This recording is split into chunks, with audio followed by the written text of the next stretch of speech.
আপনি জানেন যে স্থানীয় সরকার নির্বাচনের একটা বড় ঘটনা আজকে আদালতের মাধ্যমে আমরা শুনতে পেয়েছি। সেটা হলো ঢাকা দক্ষিণের যে নির্বাচন, যেটা 2020 সালে হয়েছিল। সেই নির্বাচনে পরাজিত প্রার্থী তখনই একটা মামলা করেছিলেন, সেই মামলার রায় আজকে হলো। এবং ইশরাক সাহেবকে, জনাব ইশরাক হোসেন, তাকে ঢাকা দক্ষিণের মেয়র হিসেবে নির্বাচিত বলে ঘোষণা করেছে আদালত। জনাব আনিস আলমগীর, আপনাকে আমাদের অনুষ্ঠানে স্বাগত জানাচ্ছি। ধন্যবাদ আপনাকে আনিস আমন্ত্রণ আলমগীর, জানানোর জন্য। জি জনাব আনিস আলমগীর, আপনি জানেন আমাদের প্রধান উপদেষ্টা এই মুহূর্তে চীনে আছেন। ওনার এই চীন সফর নিয়ে নানা ধরনের আলোচনা হচ্ছে। যখন ভারত আমাদের নিকটতম প্রতিবেশী, সেই সময়ে ভারতের সঙ্গে চীনের যে সম্পর্ক, এই সব মিলিয়ে চীন সফরটা এই আঞ্চলিক রাজনীতিতে কি প্রভাব ফেলতে পারে এবং আমাদের জন্য কি অবস্থায় আমাদেরকে নিয়ে যেতে পারে। আমি এই সফর নিয়ে খুব একটা বড় ধরনের আশাবাদী হতে পারছি না, কারণ হচ্ছে যে আমাদের প্রধান একটা ইস্যু ছিল চীনের সঙ্গে, সেটা হচ্ছে তিস্তা ইস্যু। তিস্তায় কোনো চুক্তি হচ্ছে না, এবং আমাদের পররাষ্ট্র উপদেষ্টা তহিদ সাহেব এখানে বলে গেছেন যে কোনো বড় ধরনের চুক্তি হচ্ছে না, এবং হয়তো এমওইউ হতে পারে। এবং এর প্রধান কারণ হচ্ছে আসলে কোনো অনির্বাচিত সরকারের সাথে কোনো সরকার আসলে কোনো চুক্তি করতে চায় না, কারণ ওদের মেয়াদ কি, এই চুক্তির কি হবে পরবর্তীতে, এই সমস্ত বিষয় আছে। কিন্তু ডক্টর ইউনূসের এই সফরটা অবশ্যই তাৎপর্যপূর্ণ অন্য দিক থেকে। সেটা হচ্ছে যে উনার প্রথমবারের মতো সম্ভবত দ্বিপাক্ষিক এটা সফর হচ্ছে। এবং সব সময় আমাদের দ্বিপাক্ষিক সফরগুলো বা আমাদের পররাষ্ট্রমন্ত্রীগুলো দিয়ে উম, ইন্ডিয়া দিয়ে শুরু করতো, বা ইন্ডিয়া হয়ে তাদের কর্মকাণ্ড শুরু করার পক্ষপাতী ছিল তারা। কিন্তু এবার পররাষ্ট্র উপদেষ্টাও গিয়েছিলেন প্রথমে চায়নায়। আর দ্বিপাক্ষিক সফর যদি হয়ে থাকে, এটা অবশ্যই আহ, আহ, ইন্ডিয়ার আগে হচ্ছে। ইন্ডিয়া তো আমাদেরকে আমন্ত্রণ জানাই নেই। ইভেন একটা বৈঠক আছে সামনে, সেটার কি হয় জানি না, বিমস্টেকের সাইড লাইনে একটা বৈঠকের সম্ভাবনা আছে, হয়তো সেটা হবে।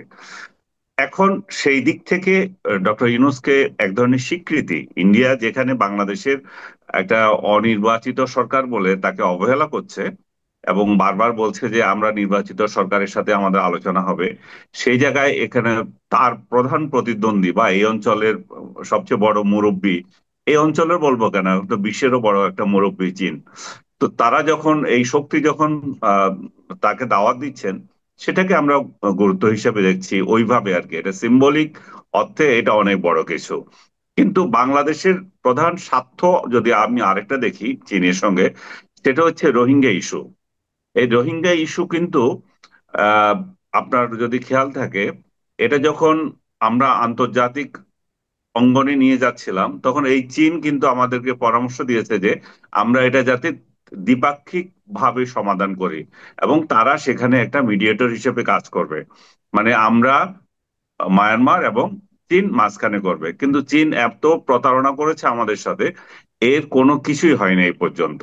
এবং তারা বরাবরই মায়ানমারের পক্ষপাতিত্বমূলক আচরণ করেছে, তাদের সাথে তাদের সখ্যতা যে কারণে হোক তারা সেটা পারে নাই, আমাদের পক্ষে আসে নাই। ইভেন আমরা ভারত এবং রাশিয়ার মতো আপনার আহ, মিত্রদেরকেও আমরা এই ইস্যুতে পাশে পাই নাই, তারা সবাই কিন্তু আমাদের থেকে দূরে সরে গিয়েছিল।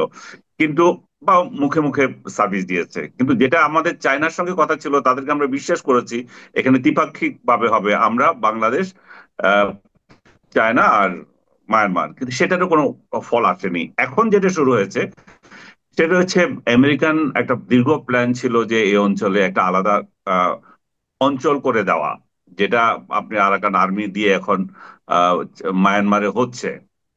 এটাকে কেন্দ্র করে এইদেরকে প্রতিস্থাপন করা। যদি এই আরাকানে আর্মিদের যদি কোনো একটা রাজ্য বা রাষ্ট্র যদি আসলে স্বীকৃতি পায় ইন্টারন্যাশনালি, তাহলে এদেরকে প্রতিস্থাপন, ওই রোহিঙ্গাদেরকে সেখানে নিয়ে যাওয়ার একটা কথা হচ্ছে। কিন্তু আসলে আরাকান আর্মি কি এদেরকে গ্রহণ করবে? কারণ এদের সঙ্গেও তো এদের বিরোধ আছে। মানে এমন একটা, রোহিঙ্গারা এমন একটা পরিস্থিতি তৈরি করেছে তাদের দেশের মধ্যে, তাদেরকে কেউ আর বিশ্বাস করে না। তারা আরাকান, এই রাখাইনদের সাথেও তাদের সম্পর্ক নেই, আর মূল ভূখণ্ডের সাথেও তাদের বিচ্ছিন্নতা আছে। তো এই পরিস্থিতিতে যদি ইন্টারন্যাশনাল মিডিয়েটর যদি আমি দেখি, এখানে যদি উম, আমেরিকা তো অবশ্যই আছে, এবং আমেরিকা দীর্ঘদিন থেকে রোহিঙ্গাদের পক্ষে আছে এবং রোহিঙ্গাদের পাশে আছে, সাহায্য সহযোগিতাও দিচ্ছে, সেটা অপরাধ, এটা এটা অস্বীকার করা যাবে না। এবং এই অবস্থায় চায়নাকে যদি ডক্টর ইউনূস আহ, মানাতে পারেন যে এই অঞ্চলে যদি এদের জন্য একটা মুক্ত অঞ্চল যদি করে দেওয়া যায়, সেখানে যদি রোহিঙ্গাদের যদি নিয়ে যাওয়া হয়, আমি মনে করবো যে এটা হবে একটা গ্রেট অ্যাচিভমেন্ট। এই আমাদের 13-14 লক্ষ রোহিঙ্গাদের নিয়ে আমরা যে যন্ত্রণায় আছি, সেটা ডক্টর ইউনূস যদি সমাধান করতে পারবেন, যদি পারেন, তাহলে বাংলাদেশের মানুষ তো ওনাকে মাথায় তুলে নাচবে। আপনি জানেন যে স্থানীয় সরকার নির্বাচনের একটা বড় ঘটনা আজকে আদালতের মাধ্যমে আমরা শুনতে পেয়েছি। সেটা হলো ঢাকা দক্ষিণের যে নির্বাচন, যেটা 2020 সালে হয়েছিল। সেই নির্বাচনে পরাজিত প্রার্থী তখনই একটা মামলা করেছিলেন, সেই মামলার রায় আজকে হলো। এবং ইশরাক সাহেবকে, জনাব ইশরাক হোসেন, তাকে ঢাকা দক্ষিণের মেয়র হিসেবে নির্বাচিত বলে ঘোষণা করেছে আদালত। তো এখন এটা নিয়ে একটা নতুন ধরনের মানে আলোচনা হচ্ছে। আপনি এটা সম্বন্ধে আমার ধারণা ডিটেল একটু আমাদেরকে বুঝিয়ে বলবেন যে এটা আসলে ইশাক সাহেবের কি লাভ হলো, রাজনীতির কি লাভ হলো, ঢাকা দক্ষিণের জনগণের কি লাভ হলো, সব মিলে আপনি এটা নিয়ে কিভাবে দেখছেন? আমার কাছে এটা কমপ্লিট একটা হাস্যকর মনে হচ্ছে। হাস্যকর, হয়তো অনেকে হয়তো রেগে যাবেন, কেন হাস্যকর? হাস্যকর হচ্ছে যে অলমোস্ট এর মেয়াদ শেষ হয়ে গেছে। এটা ফেব্রুয়ারি 2020 সালে নির্বাচন হয়েছে, সেই হিসাবে 5 মাস চলে, এই 5 বছর চলে গেছে। কিন্তু এতে যে নিয়মটা হচ্ছে শপথ গ্রহণ বা প্রথম বৈঠক থেকে যে হয়, সেই হিসাব যদি করি, কোভিড এর কারণে তারা কয় মাস বসতে পারে নাই, তাহলে হয়তো জুন পর্যন্ত চলে। তো এখন ইলেকশনের, জুন যদি চলে, জুন শেষ হওয়ার আগেই তো ইলেকশনের প্রস্তুতি শুরু হয়ে যায়, ইলেকশন ডিক্লেয়ার শুরু হয়ে যায়। তো সেই দিক থেকে এটা হচ্ছে হাস্যকর এই কারণে যে যখন একটা মেয়াদই শেষ হয়ে গেল, সেই কালে এসে এই রেজাল্ট দেওয়ার কোনো মানে নেই। দ্বিতীয়ত হচ্ছে যে এই আপনার ইশরাক চেয়েছিলেন যে এটা নির্বাচন বাতিল করা এবং পুনর্নির্বাচন করা। সেই জায়গায় তাকে পুনর্নির্বাচন বাতিলের প্রশ্নে না গিয়ে সরাসরি বসিয়ে দেওয়ার যে রায়টা আসলো, সেখানে এই যে আইন আদালত এবং বিশেষ করে আমাদের নিম্ন আদালত তের উপর সরকারের যে একটা প্রচন্ড আহ প্রভাব রয়েছে, সেটা আবার প্রমাণিত হয়েছে। কারণ সরকারের ইচ্ছা ছাড়া এটা হয়নি, এবং নিম্ন আদালতের প্রতি মানুষের বিশ্বাস কমে যাচ্ছে। আমি নিম্ন আদালত কেন বলবো, উচ্চ আদালতের প্রতিও মানুষের আজকের কোনো বিশ্বাস নাই। কারণ হচ্ছে সরকার পরিবর্তনের সঙ্গে সঙ্গে দেখবেন আপনি, যেই যেই শক্তিশালী আইনজীবী হিসাবে যারা আবির্ভূত হয়, এরা সব সরকারি দলের, মানে হুম। বা ওই বিরোধী, ওই পার্টি। আওয়ামী লীগ আমলে যেমন আওয়ামী লীগের বড় বড় উকিল ছিল, সবগুলো হচ্ছে আওয়ামী লীগের, এবং আদালতে ওদেরকে ধরলে আপনার রায় পাওয়া যেত। এখন একই অবস্থা, বিএনপির উকিলদের ধরলে আপনি রায় পাবেন। তো এই এই জায়গায় এসে আদালতের যে একটা মর্যাদা, আদালতের প্রতি যে মানুষের বিশ্বাস, বিশ্বাসের জায়গাটা কমে গেছে। এখন আসেন লিগ্যাল প্রশ্নে, যে এই এই ইশরাক আসলে নির্বাচিত হওয়ার মতো ছিল কিনা। আমি কোনোভাবে, এটা এটা ইয়েতে হয়েছিল, আপনার মনে আছে, এটা জি। ইভিএম এর মাধ্যমে নির্বাচন হয়েছে। আমি নিজেও সেই নির্বাচনে একটা এই নির্বাচনে ভোট দিয়েছি, কারণ আমি এই এই ঢাকা দক্ষিণের এই বসবাস করি এখানে। তো সেই নির্বাচন এমন একটা পরিবেশে হয়েছে, এটা কোনো, মানে চোখ বন্ধ করে বলা যায় যে ইশরাকের পক্ষে ছিল না সেটা। সেটা আহ তাপসের পক্ষে ছিল। ইভেন আমি কাকে ভোট দিচ্ছি সেটাও তাপসের লোক ভোট কেন্দ্রে এই যে পদ্মাকে এভাবে সরিয়ে দেখছে। তো তাহলে বোঝা যাচ্ছে যে ওই তার প্রভাব কতটুকু, কেন্দ্রগুলোতে কিভাবে দখল ছিল। ভোটের ব্যবধান আমরা দেখি যে প্রায় 2 লক্ষর মতো। এখন তাপসের যে জনপ্রিয়তা ছিল না, সেটাও আমরা বলতে পারি না। এই নির্বাচন যদি আসলেই ফেয়ার হতো, হাড্ডাহাড্ডি লড়াই হতো, হয়তো তাপসের জিতারও সম্ভাবনা ছিল। কিন্তু ইলেকশনটা যে ফেয়ার হয়নি, এই জায়গায় আমাদের কোনো সন্দেহ নাই। ইশরাক ইশরাক যে একজন জনপ্রিয় প্রার্থী ছিলেন, এই তার তো জনপ্রিয়তা যাচাইয়ের সুযোগই হয়নি। তো সেই জায়গা থেকে আমি যদি বলি যে এই এটা ন্যায্য হয়েছে কিনা, আমি বলবো যে এটা এটা খুব ন্যায্য হয়নি, এই রায়টা ন্যায্য হয়নি। কারণ ইশরাকেরও জেতার সম্ভাবনার মতো ছিল, আর তাপসেরও জেতার সম্ভাবনা, তারা যে কেউ জিততে পারতেন। এটা এমন না যে আহ, কারো বিজয়কে খুব মানে নগ্নভাবে চিনিয়ে নিয়েছে। এইটা ইলেকশনটা যে অবাধ হয় নাই সেই ইস্যুতেই এটাকে বাতিল করা যেত, কারণ এটা ভুয়া নির্বাচন হয়েছে, এটা প্রতিপক্ষের কোনো সুযোগই ছিল না। আর আপনি যদি দেখেন একই কায়দায় চিটাগং এ হয়েছে, তাই না? কিন্তু জি চিটাগং এ একটু নগ্নতা কম ছিল এই জন্য যে চিটং এর যে এখন যিনি মেয়র হলেন, উনার মেয়াদ আরো 1 বছর আছে, ওইটা ওই 5 বছর হয়নি।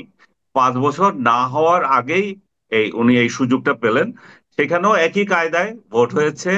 ভোটে বিএনপি প্রার্থী নাস্তানাবুদ হয়েছে।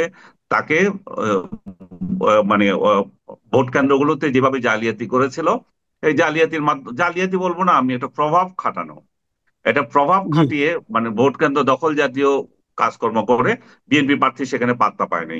কিন্তু আপনি যদি এখন আরেক প্রশ্নে আসেন, এই বর্তমান সরকার কি করে এই ইলেকশন এগুলোকে বৈধতা দেবে, এই এই মেয়রদের কিভাবে বৈধতা দেবে? কারণ আপনার মনে আছে যে এটা গত বছরেই এরা এরা ক্ষমতা আসার পরেই বা 2 এক মাস পরেই এই সিটি কর্পোরেশন নির্বাচনগুলো এই বাতিল করেছিল। এবং মেয়রদেরকে বাতিল করেছিল, আমি জানি না কাউন্সিলরদেরকে রেখেছিল কিনা, সম্ভবত না, তারা কাউন্সিলর, বাতিল হয়েছে, তারা তারাও বাতিল। বাতিল হওয়ার কথা। হ্যাঁ, জি একসঙ্গেই তো বাতিল হওয়ার কথা। জি তারা ইউনিয়ন পরিষদে সম্ভবত রেখেছে, আর সবগুলো উপজেলা শহর সব মেয়র গুলো সব বাতিল করেছে। মানে ছোটখাটো যে পৌরসভাগুলো ছিল ওগুলো ওরা তো এখন মেয়র, ওদেরকেও হুম, বাতিল করেছে। তো আপনি যখন একটা কনস্টিটিউশন, একটা নির্বাচন বাতিল, মানে আপনি আপনি ওইটা কি বলবো, পরিষদই বাতিল করে দেন। তো পরিষদ বাতিল করে দিলে সেই পরিষদে আবার ভূতপূর্ব আহ, জায়গায় আবার কিভাবে এখন জ্যান্ত লোক আসতে পারে? এটা হচ্ছে সবচেয়ে হাস্যকর যে বিষয়টা বলেছিলাম। এটা হচ্ছে জি হাস্যকর বিষয়, যেটা এখন মনে করেন সংসদ বিলুপ্ত। আপনি এখন হিরো আলমকে ডিক্লেয়ার করেন যে 2018 সালে হিরো আলম অনেক ফাইট দিয়েছিল, এবং সত্যিকার অর্থে হিরো আলম জেতার মতো পরিস্থিতিও ছিল। কারণ হুম। এই যে ক্যান্টনমেন্টের মতো জায়গায় যদি হিরো আলম জিতে, আপনি বুঝে দেখেন যে ক্যান্টনমেন্ট থানা কেন্দ্রে যদি হিরো আলমের মতো জিততে, তাহলে যে কেউ এখানে হিরো আলম যে জিততে পারতো না সেটা আমরা কেউ বলতে পারি না। যদিও এটা গণতন্ত্রের জন্য মানে বলবেন যে ঠিকই আছে, কিন্তু একটা সংসদের জন্য বড় ধরনের অপমাননা হতো এটা। কারণ হচ্ছে যে আমরা যারে তারে যেখানে সেখানে আমাদের যদি নির্বাচিত প্রতিনিধি বানাই, আমরা যদি বানিয়ে ছাড়ি, তাহলে কিন্তু এটাকে আমরা নিজেদেরকে নিজেরাও হাস্যকর করে তুলি, কারণ আমাদের প্রতিষ্ঠানগুলোকে আমরা হাস্যকর করে তুলি। কিন্তু যাই হোক, সে যদি জনগণের সে সে তো নির্বাচিত হওয়ার জন্য যে যোগ্যতা আছে, সেই যোগ্যতা বলে প্রার্থী হয়েছিল, সেটা জি তো আর অস্বীকার করার নাই। তো সেই জায়গায় এখন যদি হিরো আলম, অলরেডি আমি তো বলার আগে হিরো আলম নিজেই বলে ফেলছে আমাকেও তাহলে ডিক্লেয়ার করতে হবে। তো কি বলবো আর এটা। যাই হোক, আমি এবার একদম শেষ প্রশ্নে আসি। হুম। দেখুন, মানে একটা ন্যারেটিভ চালু হচ্ছিল যে 5ই আগস্ট এটা আমাদের দ্বিতীয় স্বাধীনতা দিবস, এরকম একটা কথা। এবং এটা হুম। নিয়ে বিএনপি একটু প্রতিবাদ করেছিল, বিএনপির একাধিক নেতা বলেছিল যে এটা এইভাবে বলা ঠিক না, কারণ 5ই আগস্ট যারা স্বাধীনতা দিবস বলে তারা আসলে 71 দেখেনি তাই বলে, এই ধরনের কথা। আজকে সে হুম। ব্যাপারে দেখলাম যে আপনার এনসিপির আহ্বায়ক নাহিদ ইসলাম কিছু কথা বলেছেন। তিনি বলেছেন যে যারা বিরোধী রাজনীতি করেছে, আপোষ মূলে বিরোধী রাজনীতি করেছে, মানে বিরোধী রাজনীতিও করেছে, আবার ব্যবসাও করেছে, ব্যাংক ব্যালেন্সও করেছে গত 15 বছর, তাদের কাছে হয়তো মানে এই দ্বিতীয় স্বাধীনতা গুরুত্বপূর্ণ নয়। তাদের কাছে গুরুত্বপূর্ণ হচ্ছে লুটপাটের স্বাধীনতা। তো বোঝাই যাচ্ছে তারা সরাসরি বিএনপিকে আক্রমণ করছে। তো হুম। এনসিপির এই যে রাজনীতিটা, এটাকে আপনি কিভাবে দেখছেন? রাজনীতির ময়দানে দেখেন, একজনকে আরেকজন হারানোর জন্য যে বক্তৃতা, সেই জায়গায় তারা দিতেই পারে, কিন্তু আপনি যদি কনসেপ্ট গত ভাবে যদি এটা নিয়ে আমরা কথা বলি, তাহলে নাহিদ ইসলামের এই কনসেপ্ট আমি মেনে নিতে পারছি না। কারণ স্বাধীনতা এই একটা দেশের একবারই হয়, সেটা প্রতি বছর বছর স্বাধীনতা। ওনারা চলে গেলে আবার আওয়ামী লীগ আসবে, তারা বলবে যে স্বাধীন হয়েছি আমরা। তো এই ধরনের স্বাধীনতা আমরা চাই না। তাহলে তো 90-এও তো একটা স্বাধীন হয়েছিল, আমরা 90-এর তো কম ছিল না। 90-এর আন্দোলনে তো সমগ্র মানুষ, এরশাদ ছাড়া সমগ্র মানুষ জড়িত হয়েছে, বিএনপি আওয়ামী লীগ সবাই একসাথে। এখানে তো বড় একটা অংশ বরং নাই, আওয়ামী লীগ এখানে পলাতক এখন। তো সেই জায়গায় আমরা এটা বলতে পারি না যে যে এই স্বাধীনতা প্রতি বছর বছর হবে। বিএনপি কে যদি এটা কটাক্ষ করে থাকে, তার রাজনৈতিক রেটরিক ইয়েতে তারা এটা করেছে, আমি এটাকে খুব গুরুত্ব দিতে চাই না। কিন্তু একটা দলের প্রধান হিসাবে এই ইস্যুটাকে যদি তারা যদি মানে 5 অগাস্ট কে বেশি যদি কসলায়, তাহলে এটা কিন্তু তাদের উপরেই যাবে। যে 5 আগস্টকে মানে স্বাধীনতা বলা, এবং স্বাধীনতা বলে বলে এটাকে একবারে তিতা করে দেওয়া, এবং 71কে ভুলে যাওয়ার যে প্রচেষ্টা যেগুলো হচ্ছে, যে বিশেষ করে জামাত সহ অন্যান্যরা, আপনি দেখেছেন নিশ্চয়ই জামাতের জেনারেল সেক্রেটারি যে বক্তৃতা দিয়েছে রিসেন্টলি। তো এরা 71 সালে নাকি স্বাধীন হয় নাই। তো এদের এদের স্বাধীনতার জন্য 50 বছর লাগে। হ্যাঁ, আমাদের স্বাধীনতা মাশাআল্লাহ আগে চলে আসছে, আমরা স্বাধীনই আছি সব সময়। কিন্তু ওনাদের স্বাধীনতা 50 বছর পরে হয়েছে। তো এখন আরেক 50 বছর পরে হয়তো আরেকটা স্বাধীনতার জন্য ওনারা প্রস্তুতি নেবেন। তো আমি মনে করি যে আহ, মির্জা ফখরুলের একটা কথা এখানে ছিল, একাত্তরকে যারা এটাকে স্বাধীনতা বলতে চায়, তারা ওইটাকে ওই জায়গা নিয়ে তাদের ইয়ে আছে, তাদের সমস্যা আছে। 71 নিয়ে তাদের সমস্যা আছে, তারা সমস্যায় ছিল, তারা বিরোধিতা করেছিল। সেই গ্লানি ঢাকার জন্য, তারা যে স্বাধীনতার বিরোধিতা করেছিল, সেই গ্লানি ঢাকার জন্য তারা এখন 5 আগস্টকে গুরুত্ব দিতে চায়। এই গ্লানি তাদের তো আহ, ঢাকার কথা এই জন্যই যে, কারণ জাতি তো জানে তারা যে পাকিস্তানি বাহিনীর সহযোগী ছিল। এখন এই নতুন এই দলটি 5 আগস্টকে গুরুত্ব দিতে গিয়ে এত বেশি ইয়ে হচ্ছে যে তাদের সুরটা জামাতের মতো হয়ে যাচ্ছে। তো ফলে তারা তারা কিন্তু জামাতি না বা জামাত না, বা তাদের রাজনীতি আরো স্বচ্ছ, তারা অন্যভাবে তাদেরকে দেশের মানুষ তাদের তাদেরকে গ্রহণ করেছে। সেই জায়গায় তারা যদি এই ন্যারেটিভে পড়ে যায়, তাহলে কিন্তু তারা জামাত সামনে জোটবদ্ধ হয়ে ইলেকশন করার মতো পরিস্থিতি তৈরি হবে। তো তাতে করে তাদের ভোট কয়টা থাকবে আমি জানি না। তো আমি মনে করি যে তারা 71কে, নাহিদ এটা অস্বীকার করেন নাই, ওই জন্য তার বক্তৃতায় ছিল যে 71কে তো আমরা আফল করি, এবং ইয়ে 24কেও করছি। কিন্তু এটা যদি বারবার 71কে টেনে আনে তারা কথায় কথায়, এবং মানুষ তো দেখছে আসলে কি 71কে যে মুছে ফেলার যে একটা ষড়যন্ত্র হচ্ছে, সেটাও কিন্তু দৃশ্যমান। আপনি দেখেন আজকে আমি আহ ইয়েতে গিয়েছি, আর বৃহস্পতিবার ইয়েতে গিয়েছি আপনার ব্যাংকে গিয়েছি টাকা তোলার জন্য, নতুন টাকা। বলে যে এই বছর কোনো নতুন টাকা হবে না। কেন? বলে যে বঙ্গবন্ধুর ছবি আছে, তাই আমাদের নির্দেশনা আছে, আমরা দিতে পারবো না। দেখেন, বঙ্গবন্ধুর ছবি আছে সেই কারণে নতুন টাকা দিচ্ছে না। তাদের কাছে আছে কিন্তু টাকা। তো তার মানে কি, জি। আপনি কি টাকাগুলো নিষিদ্ধ করেছেন? এখানে কি ইউনূস সাহেবের ছবি লাগবে বঙ্গবন্ধুর জায়গায়? তা তো না। তো এই এই এই এই এই টাকা তো আমরাই আবার ছাপানোর জন্য আমাদের টাকাই যাবে, তাই না? তো আপনি খরচ তাহলে তো বঙ্গবন্ধু, হ্যাঁ, এটা অপচয় হচ্ছে না, অপচয় তো এটা হচ্ছে। অপচয়। আপনি এখানে তাহলে বঙ্গবন্ধুর প্রতি আপনার এত বিতৃষ্ণা দিয়ে তো হবে না। এত বিতৃষ্ণা দিয়ে তো মানে আপনি যে বলেন যে একটা অগ্রসর হবেন, কিভাবে হবেন একটা জাতির যে আপনার এই স্বাধীনতা যুদ্ধের যে অগ্রগণ্য, আমি বলবো যে স্থপতি বাংলাদেশের, আপনি তাকে অস্বীকার করছেন। আমি ইদানিং শুনছি যে বঙ্গবন্ধু এভিনিউ নাকি চেঞ্জ করে ফেলবে, এটা নাকি আবরারের নামে দেবে। Who is Abrar? সে কোথা থেকে আসলো যে বঙ্গবন্ধুর নামে তার জায়গায় প্রতিস্থাপিত হবে? আপনার যদি প্রতিস্থাপন করার এত শখ থাকে, জিন্নার নামে করেন। জিন্না তো এই জাতির প্রধান ইয়ে ছিল, এই জাতির এক সময় জাতির পিতা ছিল, তাই না? এখন ইতিহাসে তো বহু পুরনো পুরনো ইতিহাস রেখে দিচ্ছে অনেকে। তা আপনি যদি সেটা রাখতে চান, রাখেন সেটা। সেই জায়গায় আমি ব্যক্তিগতভাবে বলতেছি, ওই জায়গায় আমার রাগ হবে না। যখন বলেন যে আপনি পুরনো ইয়েতে রাখবো, রাখেন। সেটা তো একটা যৌক্তিকতা আছে। কিন্তু আপনি একটা দেশের স্থপতির নাম চেঞ্জ করে আবরারকে আনবেন কেন? এর কোন উদ্দেশ্যে? এগুলো তো হীনমন্যতা ছাড়া আর কিছু না। আবরারের অবদান কি?